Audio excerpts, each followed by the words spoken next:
Hola, muy buenas tardes. En nombre de Bonilla Activas Editores y de Librería Bonilla, queremos darle la bienvenida a esta presentación de cultivo y producción del ágave en la región Ciénega Chapática y en México. Libro coordinado por Omar Roque y Noé Casas Ruiz. Para esta ocasión contaremos con la presencia de ambos coordinadores, de Omar Roque y de Noé Casas Ruiz. Bienvenidos. Muchas gracias, pues buenas tardes a todos. Muchas gracias por acompañarnos en esta tarde lluviosa en la que pues, queremos presentar una obra que es producto de mucho esfuerzo y también producto del apoyo decidido de las autoridades de nuestra institución. Somos de la Universidad de la Ciénega del Estado de Michoacán de Ocampo. Es una institución pública de educación superior que también se dedica a la investigación social y para incentivar el desarrollo rural y regional en nuestra región. A nombre de nuestra rectora, la doctora Gloria Janet López Mercado, pues reciban también un cordial saludos. Muchas gracias a Artiga Editores, a la librería Bonilla, pues por darnos este pequeño espacio, pues para comentar, platicar entre amigos un poco sobre el contenido de esta obra, que aunque pareciera una obra muy técnica, muy académica, realmente ese no era el interés de esta obra que queremos presentar. Lo que queremos es que un tema que consideramos importante en nuestra región, y no solo en nuestra región, en todo nuestro país, porque está transformando paisajes, está transformando la forma en que estamos nosotros viviendo el campo, está transformando completamente hábitos, costumbres, este monocultivo le está cambiando la cara al campo mexicano y consideramos que es un tema que merece ser analizado, ser platicado, ser reflexionado.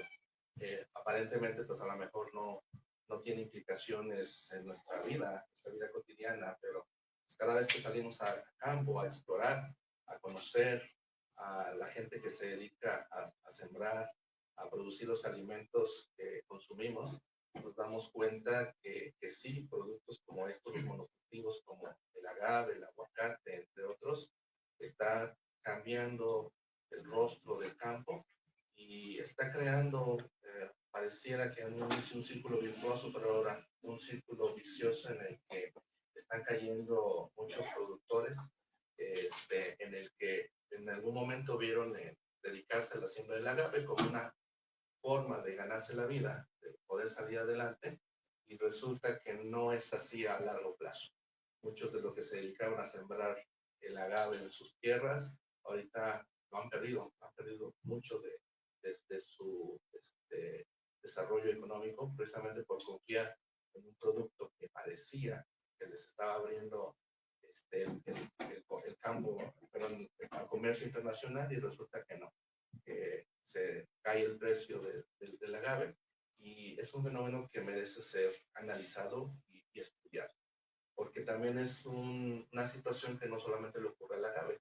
Prácticamente todo producto exitoso del campo entra a este ciclo en el que hay un desarrollo importante. Todo el mundo quiere sembrar limón, en su momento todo el mundo quiso sembrar café, todo el mundo quiso sembrar caña de azúcar. Ahorita en Michoacán estamos en la cuestión del aguacate, y hace algunos años el agave pues, era el producto que todo el mundo quería sembrar en el país.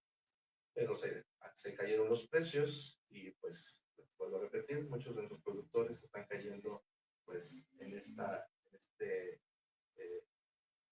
un atraso, en una pérdida de recursos por confiar en estos ciclos de mercado internacional que no cumplen la promesa de desarrollo que nos prometieron en algún momento. Eh, esta obra consta, sí, esta obra, Cultivo y Producción del Agave en la región de la Ciénega Chapálica y en México, implicaciones paisajísticas, económicas, productivas y agrotecnológicas. Aquí en el título tratamos de sintetizar las 4 secciones de los distintos capítulos que lo conforman. Vamos a explorar una primera temática, cuatro capítulos no, perdón, 3 capítulos iniciales en donde se reflexiona sobre el paisaje y las implicaciones que tiene el paisaje, precisamente esta siembra y cultivo del agave. Lo transforma por completo. Áreas que pues eran bosque, áreas que eran dedicadas a una producción como la milpa, entre otras, ganaderas incluso, cambian completamente su estructura paisajística, territorial, creando hectáreas y hectáreas de siembra de agave. Y se entra a una paradoja interesante, porque, por ejemplo, en áreas como Jalisco, Tequila, por ejemplo, esas regiones son ejemplo del paisaje de México para el mundo. Cuando el resto del mundo piensa en México, piensa en los paisajes agaveros de Jalisco, de Tequila. Parece que es algo positivo. Pero cuando todo es agave, es donde no empieza a perder la riqueza ecológica. Y en un momento pues, voy a platicar no sobre el tema porque es experto en estos temas de ecología agraria. Empezamos a perder esa riqueza ecológica y equilibrio ecológico que debe caracterizar pues, no solo el campo, sino todas las áreas de paisaje de nuestro país. No podemos tener todo en México completamente con paisajes de agave. Y eso es lo que está pasando. Precisamente es muy notorio en la región de donde provenimos, que es la Ciénega, una región pegadita al lago de Chapala, que es el lago más grande del país, que es compartido por el estado de Jalisco y el estado de Michoacán. Nosotros estamos del lado de Michoacán y es la área que estuvimos analizando. Y todo empezó con un proyecto pequeño que se dedicaba nada más a analizar esa área, que está conformada de entre 12 a 18 municipios, dependiendo del criterio para regionalizar. Pero pues son los municipios que están pegaditos al Chapala. Empezamos a explorar, sobre todo Noé, eres experto en temáticas relacionadas con desarrollo rural, hace trabajo de campo y se da cuenta de lo importante que es estudiar esta temática. Yo soy historiador, yo soy más trabajo en archivo, trabajo historias de vida, pero la forma en que él me invita a participar en su proyecto me convence de lo importante que es ver este fenómeno desde lo social, desde su origen histórico, las implicaciones culturales y sociales que tiene.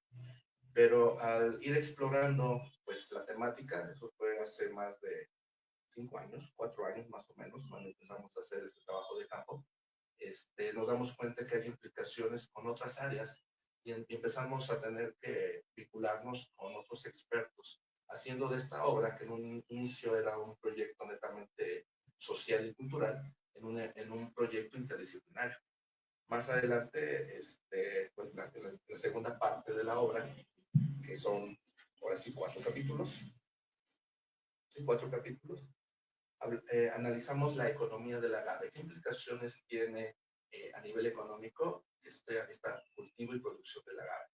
Desde sembrar hasta el producto final, que es el tequila o el mezcal, en venta internacional. Se analizan esos temas a partir de 4 capítulos en donde expertos en economía nos dan una reflexión, teoría, aplican metodologías para que podamos entender qué implicaciones tiene el cultivo del agave dentro del tema económico, que es un tema que nos conecta con mercados internacionales. Es uno de los productos que exportamos al mundo, precisamente el mezcal y el tequila. Y todo inicia desde lo local, desde estas pequeñas áreas productivas. Estos productores empiezan a sembrar el agave y se vende a las grandes industrias transformadoras. Llevan este producto a mercados tan importantes como el chino, el estadounidense, el europeo, donde son muy consumidos. Se reflexiona sobre el asunto económico en relación al agave. En la tercera parte de la obra, con también 4 capítulos, se aborda el proceso productivo, qué es lo que, paso a paso, qué es lo que se hace desde el cultivo hasta que llega a los mercados internacionales en cuanto a la agave. Y se discute algo muy interesante, eh, ¿qué tanto se ha modernizado la producción del mezcal y del tequila? Porque hay una lucha, no una lucha, sino más bien, ¿qué es mejor? ¿Producirlo de forma artesanal? ¿Vale? Desde la época virreinal, las destiladoras o tecnologías de la destilación llegan a América y empezamos a crear esto que llamamos mezcal o tequila. Pero con las nuevas tecnologías, este tipo de procesos van cambiando, se aceleran, pero pareciera que la calidad empieza a disminuir. Entonces hay una discusión en cuanto al tema de calidad. La seguimos produciendo de forma artesanal, dando el tiempo adecuado de maduración del proceso, lo que tarde, o lo aceleramos bajo esta lógica de mercado, que entre más rápido y cantidad de producción, pues mayores ganancias. Entonces está esta discusión en los procesos productivos.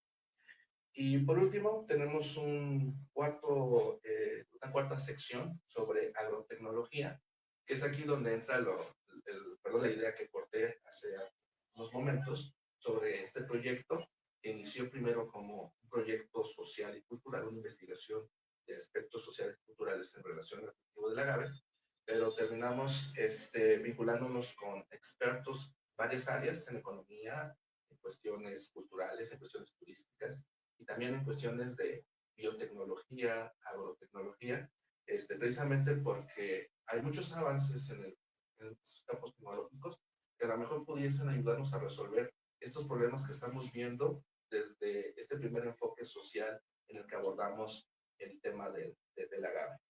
Y nada más hubo dos aportes muy interesantes, uno de María Cristina del Rincón, el control biológico de plagas de insectos en los agaves y su papel dentro del panorama del paisaje mexicano, y de José Alejandro Segoviano y Alejandro Ibarra, María del Carmen Ojeda, multiplicación in vitro del agave tobala, una propuesta metodológica para propagación y conservación.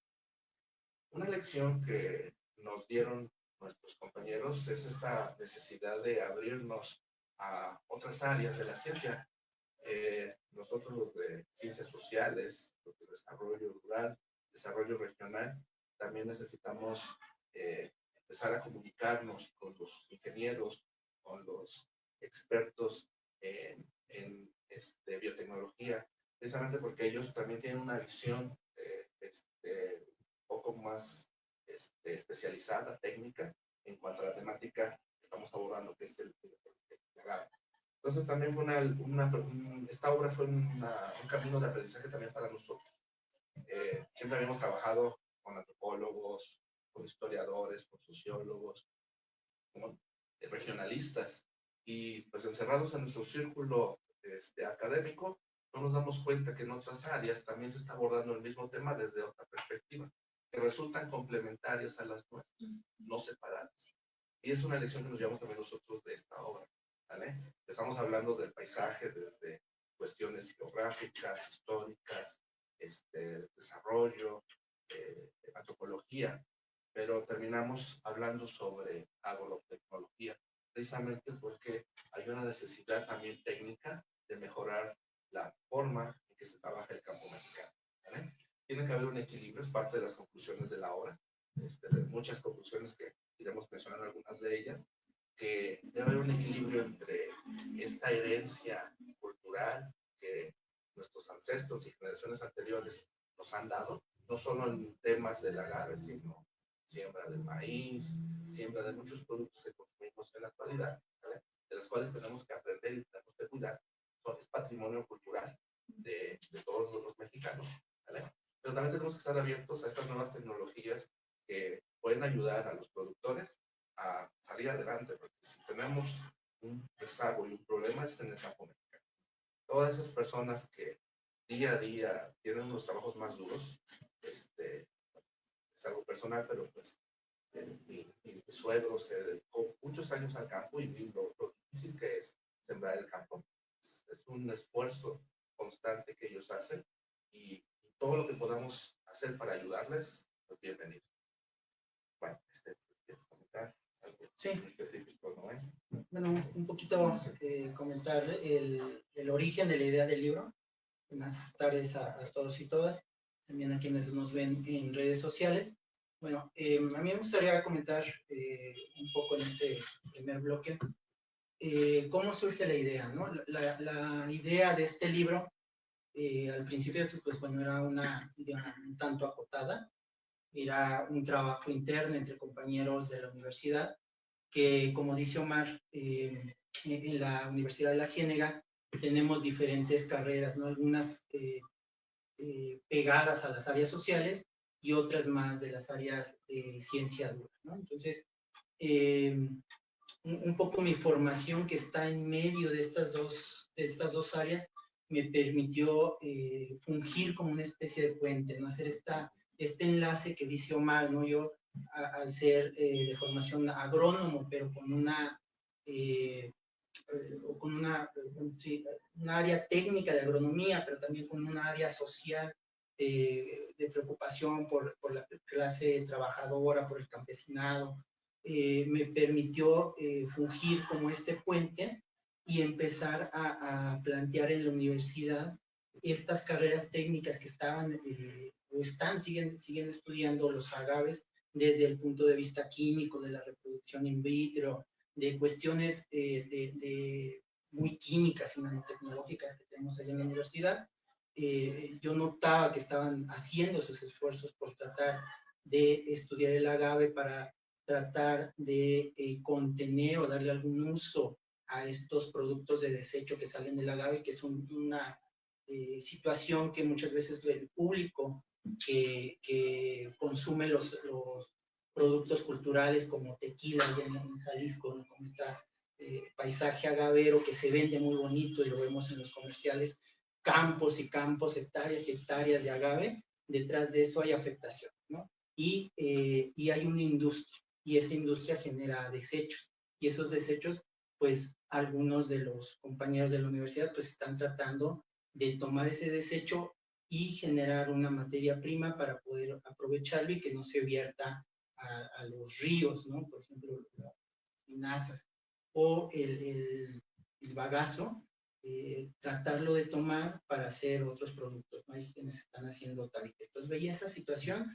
pero del otro lado veía también a compañeros como Mar y otros del área de estudios multiculturales que estaban buscando qué es lo que está pasando con los productores de agave, ¿no? Cuando o generalmente cuando se le pregunta a alguien cómo es el productor de agave, se imaginan a un gran productor en una gran camioneta con grandes extensiones de terreno, pero no es así. Los verdaderos productores de agave son productores muy pequeñitos, que si bien tienen 1 o 2 hectáreas, con eso no alcanzan a sacar los gastos, ¿no? Lo que vemos en las imágenes son empresas agroindustriales, muchas de ellas transnacionales, ya no mexicanas, que están lucrando con esto de los paisajes agaveros. Y justamente estas dos preocupaciones son las que empiezo a ligar con este proceso de investigación y surge la idea de poder conjuntar este libro en estos apartados, ¿no? Un apartado que hable de estudios del paisaje, cómo cambia el territorio, esto que vemos en la región de la Ciénega, empieza a transformarse, ¿no? La región de la Ciénega es una zona que históricamente pues se dedica a la producción de granos básicos, ¿no? Frijol, avenas y algunas hortalizas.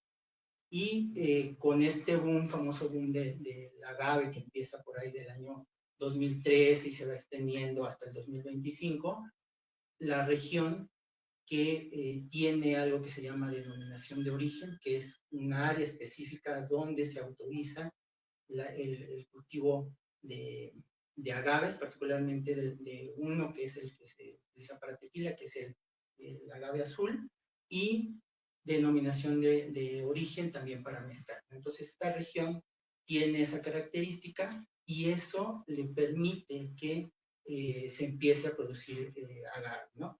Pero, pues tenemos ahí la incidencia de grandes casas comerciales que empiezan a establecerse ahí, establecer los cultivos, y productores pequeñitos, estos que les comento que son de hectáreas, 2, 3 hectáreas, los más grandes tienen 4 o 5, pues no pueden competir contra productores de talla internacional, ¿no?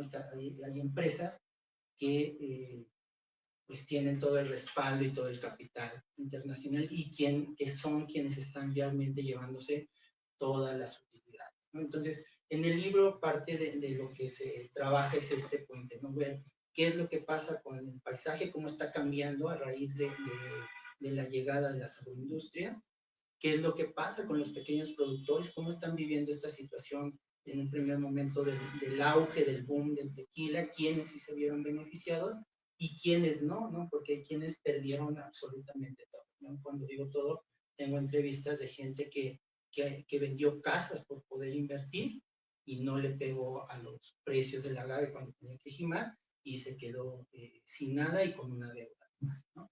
Entonces, eso se marca un poco en el texto, pero además se marca también otra parte en los estudios del paisaje, los esfuerzos por recuperación de, pues de las áreas verdes, ¿no? Y en la región Ciénega particularmente hay un ecosistema que se llama selva baja caducifolia. La selva baja caducifolia es muy rica en especies, tiene 2 temporadas, una parte del año que es seco, tiene un color muy café, tonos muy terrosos, y cuando llegan las lluvias cambia totalmente, se ve completamente verde el paisaje, todos los cerros, y en ese ecosistema hay una cantidad impresionante de plantas y animales, algunos endémicos, muchos de ellos en peligro de extinción, y que son los que están siendo amenazados por los cultivos de agave, ¿no? Entonces, ahí pues se plasma esta situación, ¿no? Como la importancia de algunos esfuerzos de algunos investigadores que están tratando de rescatar esa zona, pero también de algunos investigadores que estamos tratando de rescatar también los agaves que están dentro de esa selva baja, ¿no? Bueno, les comento porque es un dato que cada que voy a hacer una charla se desconoce. Para la producción de tequila solamente se usa una variedad de las 260 que hay en México, ¿no? Hay 260 especies de agaves de las que se pueden aprovechar y solamente se usa una para tequila, que es el agave tequilana hueve variedad azul, ¿no? Y para mezcales se utilizan una mayor cantidad, son alrededor de unas 20, 30 especies y todavía nos quedan muchas más que se pueden aprovechar. Y eso, hablando particularmente de mezcales, los productores mezcaleros no hacen plantaciones, o hasta ahorita no las han hecho en monocultivo como el tequila. Y su aprovechamiento ha sido más de recolectar, ¿no? Se van a los cerros, se van a las barrancas, buscan las poblaciones naturales de agave, las colectan, ¿no? Quitan las plantas grandes, se jima, que si les quitan las hojas, las cortan, las transportan, las procesan, y ese constante aprovechamiento ha puesto en riesgo las poblaciones silvestres, de tal modo que ya no se están reproduciendo. Y en la universidad, y justo a raíz de ese proyecto que se me encomendó allá por el año 2023, es que se empiezan a hacer esfuerzos por parte de la universidad para hacer rescate de esas variedades nativas que hay en la región Ciénega, ¿no? Y empezamos a coordinar también ahí los trabajos, pues con algunas instituciones de gobierno y particularmente con la red de agaváceas. Hay una red de agaváceas que son muchos de los autores que aparecen en los diferentes capítulos, investigadores que estamos en esa red, incluyendo al doctor Mario Mí, que hacemos esfuerzos a nivel nacional. Cuando revisen el libro, pues van a encontrar trabajos de Tlaxcala, de Hidalgo, de Oaxaca, de Michoacán, ¿no? Porque estamos coordinados en esa red para poder hacer este trabajo interdisciplinario. Sí, pues subrayar esta idea que les mencionaba yo al inicio de un aprendizaje también para nosotros. Estábamos encerrados en una burbujita de investigación social cuando la temática daba para ampliarlo a áreas mucho más lejanas a donde estábamos nosotros trabajando.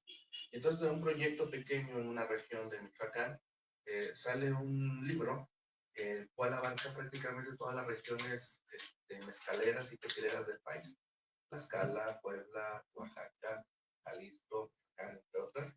Son algunas de las áreas que son mencionadas dentro de los capítulos que abarca esta obra. Lo que nos da un panorama un poco más amplio del tema del agave, de la producción del agave y sus implicaciones, no solo en la región de la Ciénaga de Michoacán, sino en buena parte del país. Entonces nos da una idea mucho más amplia y rica de cómo está la situación del agave, de todos estos temas que estamos platicándoles en el país.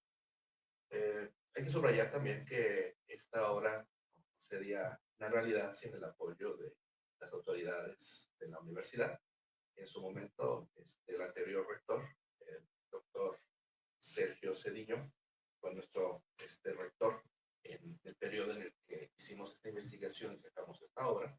Gracias a su decidido apoyo es que se realizó esta obra. Hoy ya no es rector, se encuentra encargado del gabinete del gobierno de Michoacán, pero gracias a su apoyo, esta obra es una realidad, ¿vale? El día de hoy. Quisiera yo subrayar algunas de las implicaciones, porque ahorita Noé nos acaba de detallar un poquito más la parte técnica, no técnica, sería agroecológica, paisajística. Pero yo recuerdo que uno de los autores, que es el maestro Jorge Armando Núñez Alfaro, el cual en su momento estaba al frente del Departamento de Desarrollo Urbano de la ciudad, del municipio de Zaguayo, nos platicaba de implicaciones que día a día tenía precisamente este cambio en el paisaje. Era tumbar todas estas plantas, arbolillos, toda esta riqueza ecológica de la región para sembrar agave. Y eso implica que muchos de los animalitos de la región pues, tenían que buscar dónde irse a vivir, porque tumbaban todas las áreas donde era su hogar. Y bueno, hablar de esta riqueza de animales silvestres, pues es hablar de serpientes, de cascabel, es hablar de alacranes, es hablar de ciertos animales que son peligrosos. Y pues al tumbar sus áreas donde ellos viven, buscan dónde esconderse y tener una guarida. Y los lugares donde buscaban esconderse eran las casas, alrededor de los terrenos. Y entonces nos comentaba que tenían muchos casos de niños que eran mordidos o que eran picados por estos animalitos, y era producto precisamente de esta limpia que se estaba haciendo por querer sembrar agave. Entonces, fíjense implicaciones cotidianas que tiene esta actividad, ¿vale? Por darles un ejemplo de que todas estas actividades económicas tienen implicaciones en nuestra vida diaria, ¿vale? Bueno, es algo que recordé que estabas hablando sobre la temática. El agave es un regalo de los dioses, es según la tradición de culturas mesoamericanas, purépechas, aztecas, entre otras, consideran precisamente al agave como un regalo de los dioses, el cual buscaba alegrar el corazón de los hombres, ¿vale? En general. Entonces, pues es precisamente por esa implicación que el pulque tiene, ¿verdad? Ese alcohol que genera, pues, ese estado frenético, calmado a la vez, que es producto del alcohol del sistema, ¿verdad?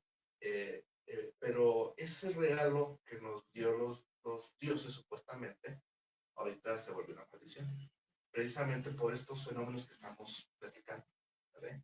Hay problemas económicos que se han generado, como lo menciona Noé. Hay muchos casos de personas que, bueno, yo no he sabido de alguno que se haya visitado, ¿verdad? Pero creo que ha habido casos. Cuando cayó el precio del agave, de estar, por ejemplo, a 30 pesos el kilo de agave, una bola de agave puede pesar 50 kilos, ¿no?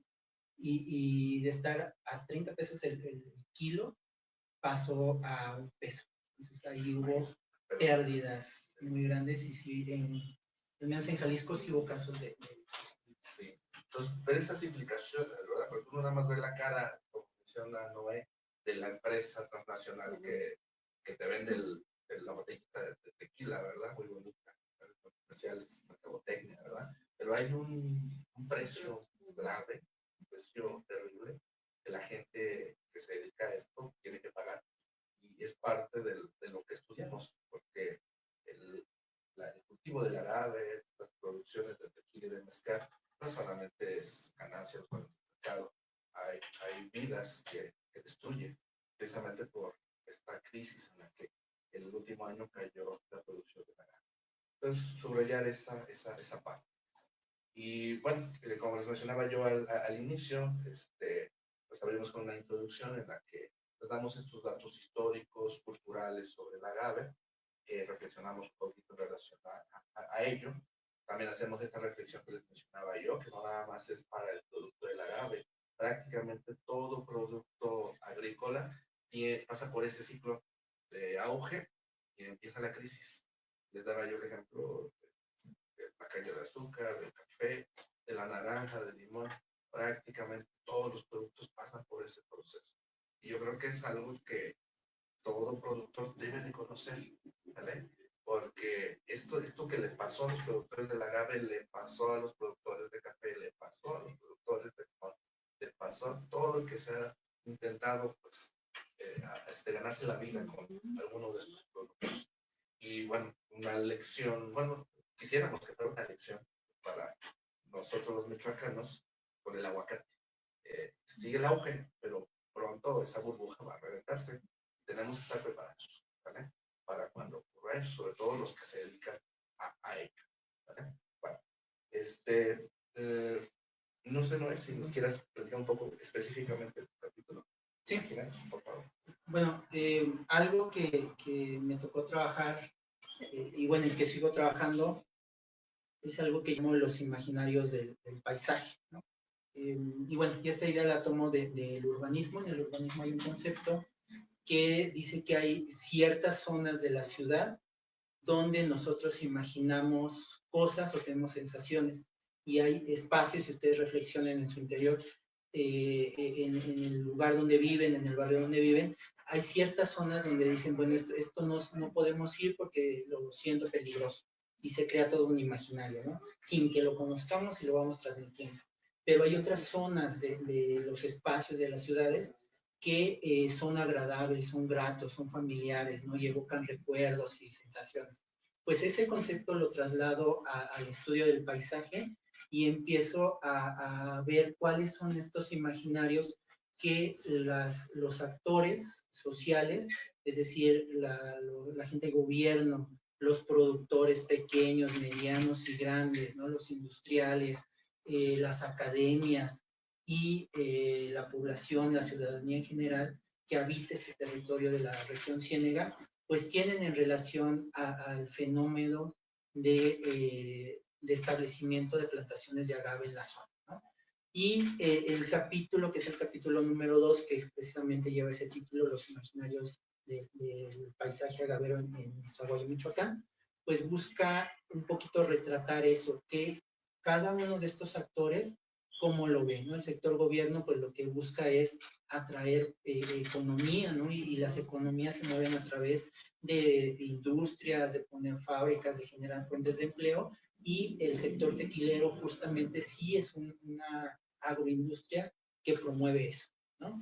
Pero pues ya mencionamos algunas de las implicaciones de esas economías, ¿no? Los deterioros ambientales, la injusticia en el reparto económico, ¿no?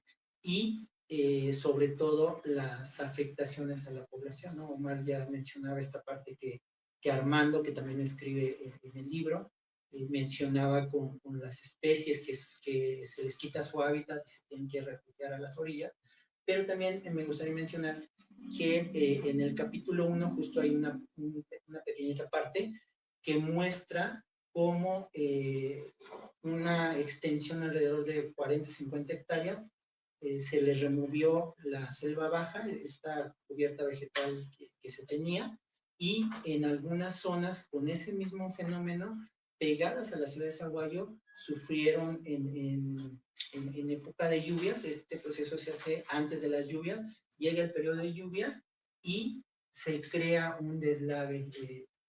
Recordemos que la vegetación, una de sus funciones es retener la tierra y evitar que cuando llueva se vaya, ¿no? Entonces, al hacer estos procesos de establecimiento de cultivo, se va la tierra y afecta a un sector importante, varias colonias de la ciudad de Zaguay. Y eso, aparte de las afectaciones a quienes vivían en esa zona, trae también afectaciones al municipio. Tienen que hacer erogaciones que no estaban previstas para poder solucionar eso.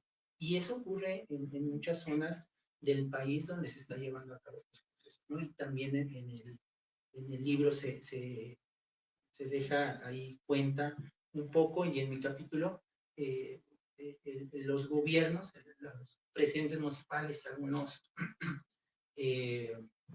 directores de urbanismo y del sector rural, pues mencionan esto, ¿no? Mencionan un poquito cuál es el papel del gobierno. Los productores dan sus experiencias, como esta que les comentaba, que han perdido todo, y algunos que sí lograron pegarle al precio grande, entonces están muy contentos, ¿no? Pero ya en una segunda ronda de inversión, pues ya no lo están tanto, ¿no? Y las academias, pues con esta preocupación de tratar de salvar la parte ambiental, la parte social, cada uno desde sus visiones, y la ciudadanía en términos generales, pues sí percibe esta preocupación, ¿no? Por ejemplo, hay un pequeño sondeo que se hizo con alumnos de bachillerato, de los distintos bachilleratos que hay en el municipio, tanto de Jiquilpan como de Zaguayo, y muestran una preocupación. Dicen, sí está cambiando, señalan, está cambiando la vegetación, cada vez hay menos, y la asocian con el aumento de la temperatura y la ausencia de lluvias, ¿no? Entonces, sí vemos estas preocupaciones en distintos sectores, pero también en este capítulo que escribo, señalo que las motivaciones y lo que se espera obtener del agave es distinta dependiendo de a quién se le pregunte. Sí, pues subrayar esto que menciona Noé, que es bien importante. Precisamente este cambio en el paisaje está afectando muchas formas del movimiento y el flujo del agua, por ejemplo. Esto que está ocurriendo estamos notando precisamente en Zaguayo y en Quilpan y en los municipios alrededor, en el que las últimas semanas ha llovido extremadamente fuerte, mucha cantidad de agua, y es donde es notorio precisamente que el haber quitado estos topes naturales que daban los árboles, que daban la naturaleza del paisaje como estaba originalmente, está provocando estas inundaciones que están afectando a mucha población en estos municipios. Ya prácticamente para terminar, quisiera subrayar también el último capítulo de la segunda sección sobre procesos productivos de la doctora Luzmila Herrera Pérez, donde nos habla sobre un proyecto de tabernas y plantaciones agaveras como potencial para actividades agroturísticas en Tequila, Jalisco. Es un proyecto en el cual se enfoca, pues sí, en el tema del agave, pero más bien como el pretexto para crear una forma alternativa de desarrollo económico, precisamente como un proyecto turístico. Ya sabemos que el paisaje agavero es patrimonio mundial de la UNESCO, pues explotan ahora eso, pero desde el turismo, ya no tanto sobre la cuestión del agave, sino que ese paisaje, ese patrimonio cultural se vuelve el atractivo para visitar esos lugares, y eso genera pues ciertos ingresos para las personas que viven ahí, ¿vale? Entonces, se multiplica el ingreso de esas personas. No solamente es el cultivo del agave, que como ya lo mencionó Noé, realmente los beneficiados son las transnacionales. El pequeño productor se lleva una mínima parte de lo que se genera con esta industria, ¿vale? Entonces, una forma de que parte de esos beneficios llegue a estas personas, a los pequeños productores, son proyectos como estos, proyectos agroturísticos de protección del paisaje que explote precisamente este potencial que tiene el paisaje como patrimonio.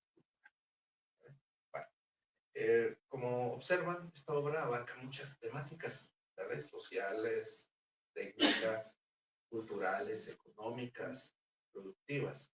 Pero en general es una obra, considero fácil de entender, fácil de digerir, para el que esté interesado en conocer sobre este fenómeno y las implicaciones que tiene. Prácticamente por parte de lo que reflexionamos en la obra, si no fuera el agave y fuera otro producto, muchas de las reflexiones que se hacen perfectamente entrarían, serían las mismas. Entonces, si queremos conocer un poco de la situación del campo en nuestro país, pues creo que esta obra sería interesante que la conocieran para darnos una idea, seamos expertos o no en el tema. Si nos interesa, yo creo que el tema que abordamos aquí puede ser una primera fase para poder entender qué le pasa al campo en nuestro país. Entonces los invitamos a que conozcan la obra, la lean y pues reflexionen en relación a esto. Y a lo mejor también se llevan lecciones como las que nosotros nos llevamos, en la que, por lo menos desde mi personal punto de vista, conocí muchas cosas que yo desconocía como académico, lo que pasa a la gente cuando lo puede perder todo a la hora de jugársela, ahora sí, apostando toda su casa, todo lo que genera en un producto para ver si da. Y lo terrible que es cuando lo pierden todo. Entonces eso es algo muy humano, es algo que está pasando en nuestro campo y no solo el tema del agave. ¿Cuántos productores de maíz, cuántos productores de limón, cuántos productores de fruta o de legumbre, la que sea, pasa por eso? Entonces yo creo que es algo muy humano y tenemos que entenderlo. Y a veces gente como yo que no estamos tanto en el campo, es algo pelado para nosotros. Entonces, yo creo que es importante conocerlo. Entonces los invitamos a que nos den una leída y reflexionemos sobre el campo mexicano a partir de una temática que es el agave.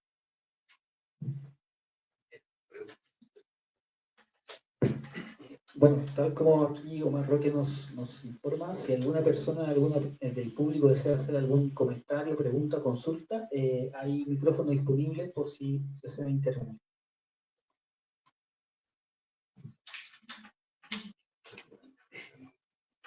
Hablamos otra vez.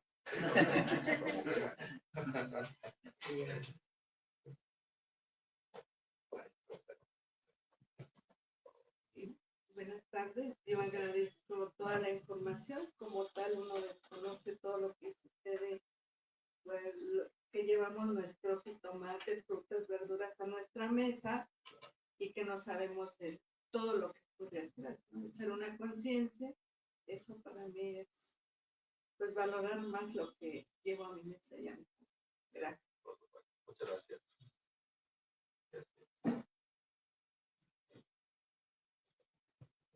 Hola, ¿qué tal? A mí me gustaría hacer un par de preguntas. La primera es, mencionaban eso del aguacate, ¿no? O sea, que iba a llegar un momento en que iba a probablemente a bajar el precio, como sucedió con el agave, y dijeron que había que prepararse. Bueno, al menos de parte de las personas que lo cultivan, ¿no? ¿Cuál sería, por ejemplo, una forma de prepararse ante una cuestión como esa? Y la segunda pregunta es, el consumidor común, como creo que somos nosotros, o bueno, yo por ejemplo, ¿cómo se puede apoyar a lo que usted menciona como la producción no, bueno, como los pequeños productores, pero obviamente como desde un consumidor común, ¿no? O sea, menciona lo de las tabernas, pero me imagino que para eso habría que viajar a esos lugares. Entonces, como para el consumidor común, ¿cómo podemos apoyar a esos pequeños productores? ¿No? Y ya, porque eso es. Comenta un poquito y Preparas. Sí, pues sí, como le mencionaba, ver estas temáticas sí nos hacen reflexionar y apreciar precisamente lo que llega a nuestra mesa. Todo ese esfuerzo que hay detrás, el sacrificio de mucha gente para que ese alimento nos nutra. Entonces, me pareció que es una lección bien importante para todos nosotros. Y es algo que creo que es importante que también lo compartamos con nuestros niños, se den cuenta y aprecien precisamente tanto del productor y del padre de familia. Y eso lo conecto con la pregunta del compañero. Pues fíjate que sí, el campesino es el primer eslabón que es afectado por estos fenómenos económicos, estas situaciones que estamos platicando. Pero realmente el que paga el precio completo somos nosotros, ¿vale? A lo mejor al productor le dan un mínimo del precio que llega al centro comercial o a los grandes mercados de los productos, pero nosotros somos los que pagamos el precio completo. Pues, por ejemplo, si el jitomate al productor le están pagando, estoy inventando, pero no sé los precios, 5 pesos, y nosotros estamos pagando 35, la pregunta es, ¿quién se llevó los otros 30, verdad?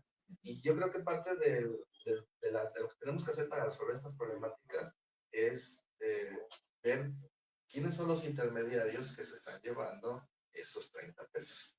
Y a veces eso es lo difícil, porque les decía yo no me di cuenta de estos fenómenos hasta que empecé yo a verlos directamente con este proyecto de investigación.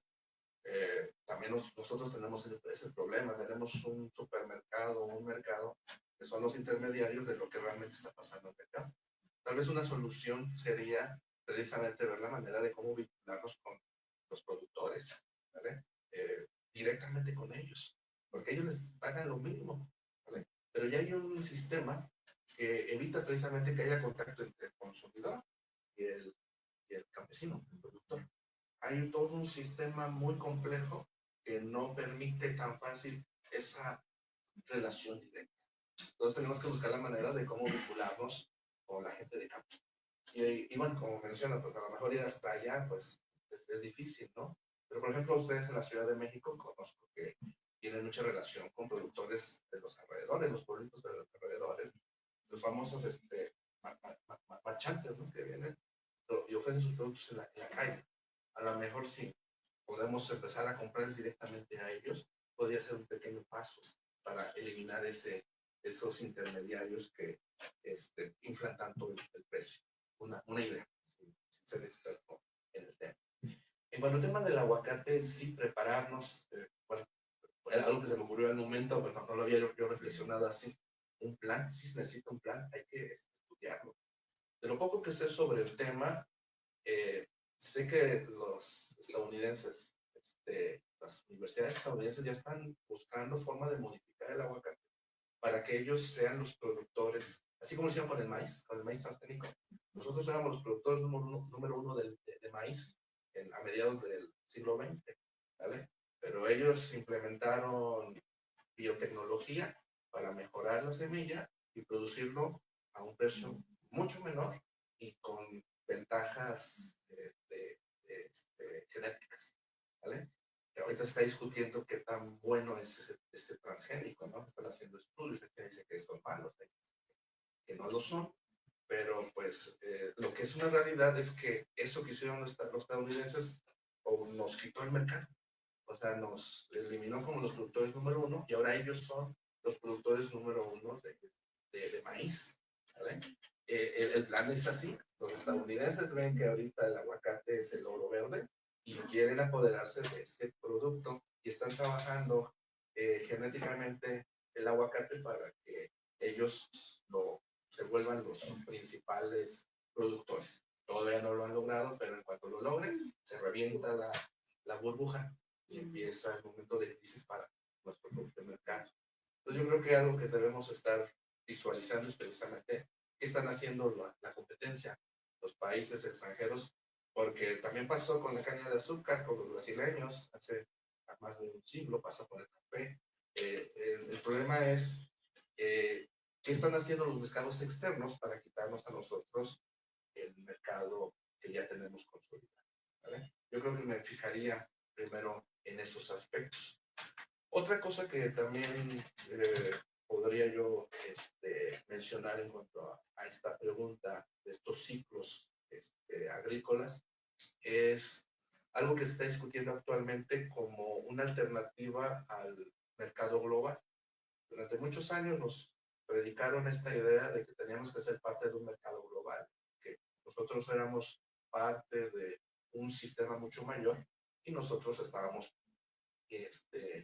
siendo parte de ese engranaje económico. con las crisis económicas, como por ejemplo la de Estados Unidos de 2008, ¿vale? Se demuestra que el problema de vivir en un mercado global es que si parte de la gran maquinaria económica falla, todo el sistema entra en crisis. Ese es un grave problema. Si Estados Unidos le da gripa, a nosotros nos da pulmonía en términos económicos, es algo que ya conocemos. Una alternativa es empezar a fortalecernos a nivel local. ¿En qué somos buenos a nivel municipal, a nivel local? ¿Qué ventajas comparativas tenemos con otras áreas? Y fortalecer esas áreas, hacernos autosuficientes, ¿vale? Para no depender de otros mercados, para que no nos afecte esas crisis globales que han destruido economías por estas ideas neoliberales. Yo creo que parte de lo que tenemos que reflexionar es a nivel local en qué somos buenos y cómo podemos hacernos autosuficientes en el tema alimentario, por ejemplo, porque podemos abarcar muchos otros temas. Entonces yo creo que también por ahí podríamos pues reflexionar, prepararnos para cuando ocurra. Bueno, voy a tratar de ligar la respuesta un poco con los comentarios de Omar, empezando por esta parte de cómo prepararse, ¿no? En el tema del aguacate, que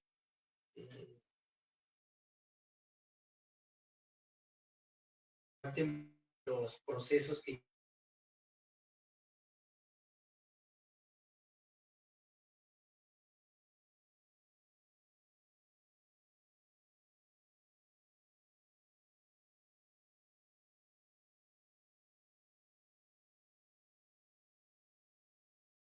y bueno, puedo poner el caso del aguacate y luego brinco al agave, ¿no? El caso del aguacate, pues nuestro principal comprador, y Michoacán es el principal productor de aguacate, pues lo manda a Estados Unidos, ¿no? Y Estados Unidos mantiene una serie de medidas que las hace para proteger su economía y para proteger este comercio, que no vaya con plagas y que no vaya a afectar allá del otro lado el sector agrícola, ¿no? Y algo que está moviendo y que está cambiando al sector aguacatero y que también está pasando en los agaves es estas medidas de protección ambiental, ¿no?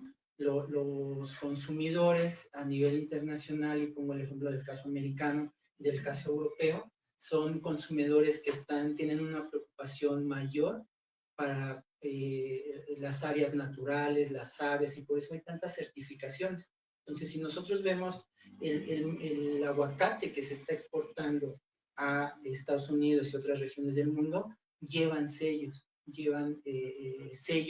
que dicen amigable con el ambiente, amigable con las aves, reducido en agroquímicos, ¿no? Entonces, algo que podemos hacer para empezar a cambiar estos procesos de desigualdad en el sector productivo es que nosotros como consumidores empecemos a exigir que empiece a haber este movimiento de comercio justo en las zonas productoras. Eso ya se está dando en el aguacate y justo Michoacán crea algo que se llama guardián forestal.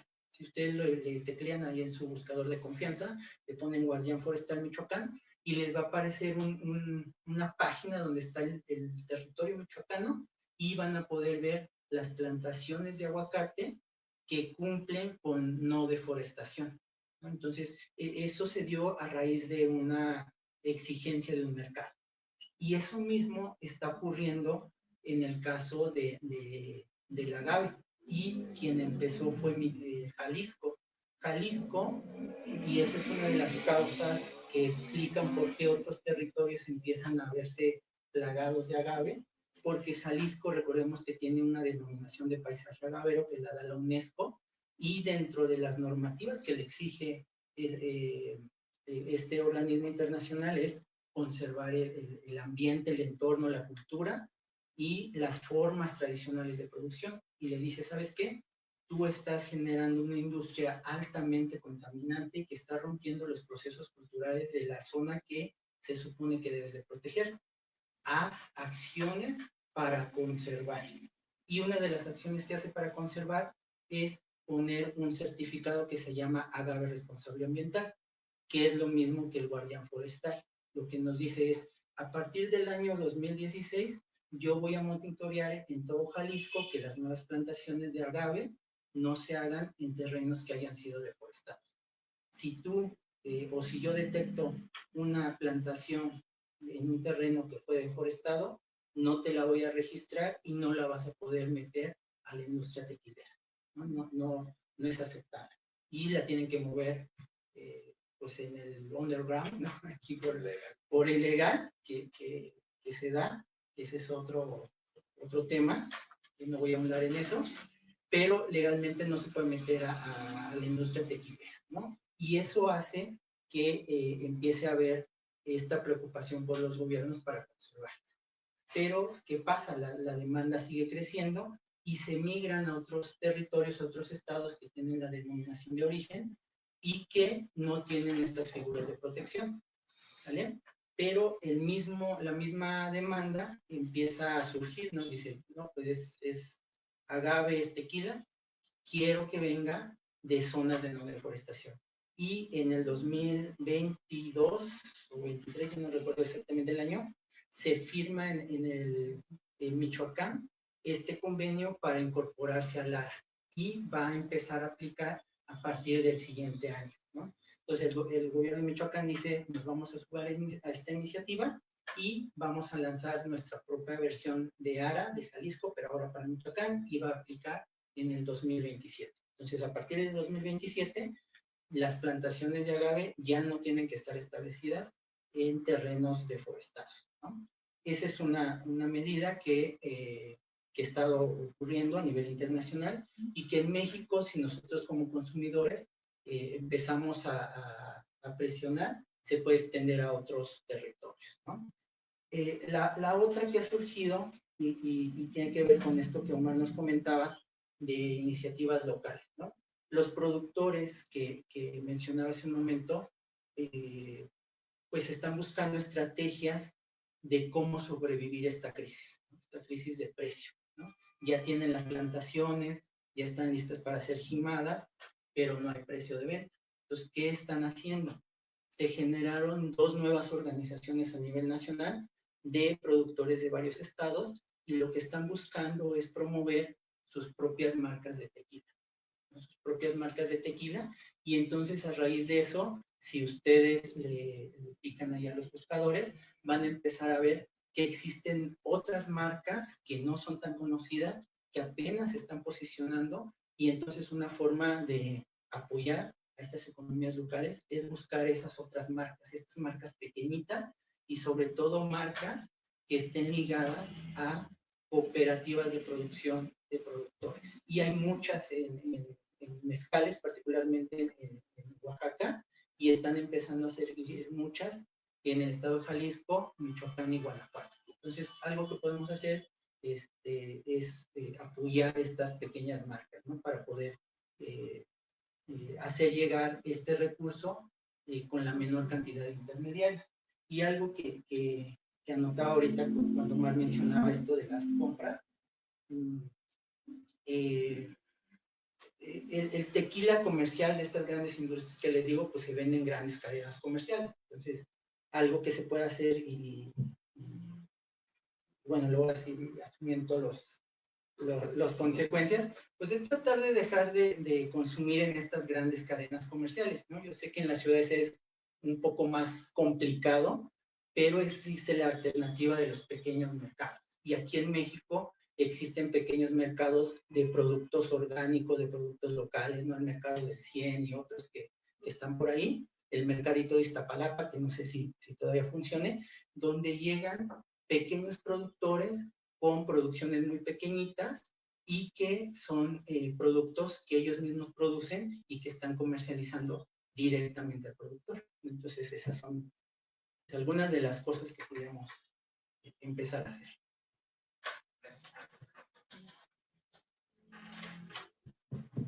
¿Alguna otra consulta, pregunta, comentario? Si no es así, en nombre de Bonilla Activas Editores y de Librería Bonilla, Queremos agradecer a Omar Roque y a Noé Casarruiz por esta presentación de cultivo y producción del ágave en la región Ciénaga Chapárica y en México. También aquí al público presente, bueno, hay ejemplares del libro sobre el mostrador por si alguno me interesa. Buenas tardes. Gracias. Muchas gracias. Muchas gracias a todos.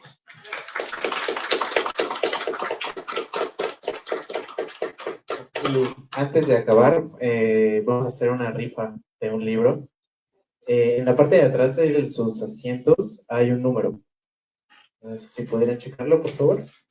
Y bueno, aquí uno de los coordinadores va a sacar un número y pues, quien lo saque, pues se lo gana.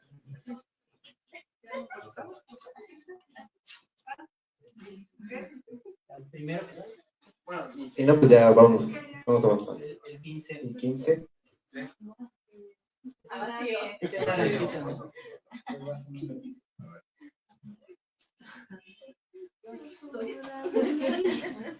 Todos vieron que estuve yo. Tú estabas ahí. 9. Bueno, el 9. 9.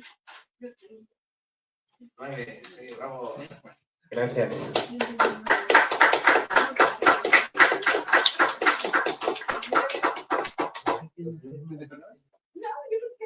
No, yo creo que ¿Quién fue 9?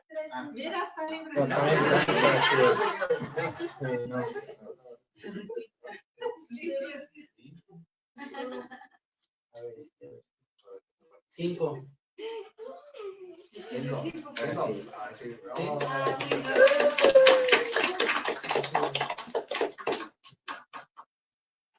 Ahora sí, ya. Gracias.